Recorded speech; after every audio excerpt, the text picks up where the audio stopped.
ವೇದಿಕೆ ಮೇಲೆ ಆಗಮಿಸಬೇಕಾಗಿ ವಿನಂತಿಸಿಕೊಳ್ತಾ ಇದೀವಿ. ಮತ್ತೊಮ್ಮೆ ವೇದಿಕೆ ಮೇಲೆ ರಾಕ್ಲೈನ್ ವೆಂಕಟೇಶ್ ಸರ್ ಅವರು, ಚಾಲೆಂಜಿಂಗ್ ಸ್ಟಾರ್ ದರ್ಶನ್ ಸರ್ ಅವರು, ತರುಣ್ ಕಿಶೋರ್ ಸುಧೀರ್ ಅವರು, ನಿರ್ದೇಶಕರು Shruti ma'am, Padma Vasanthi ma'am, Kumar Govind sir, Avinash sir, Biradar sir, Aradhana ಅವರು, ಮಾಸ್ಟರ್ ರೋಹಿತ್, ಮಾಸ್ತಿ ಅವರು, ರವಿಚೇತನ್ ಅವರು, ಜನೇಶ್ ಅವರು, ಶ್ಯಾಮ್ ಸರ್ ಅವರು ಆನಂದ್ ಆಡಿಯೋ ಮೂಲಕ, KM ಪ್ರಕಾಶ್ ಸರ್ ಅವರು ವೇದಿಕೆ ಮೇಲೆ ಆಗಮಿಸಬೇಕಾಗಿ ವಿನಂತಿಸಿಕೊಳ್ತಾ ಇದ್ದೀವಿ.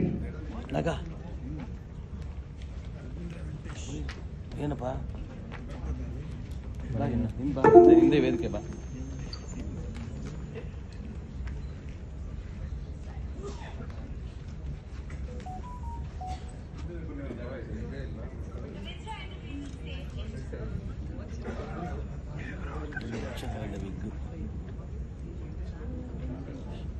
ಬನ್ನಿ.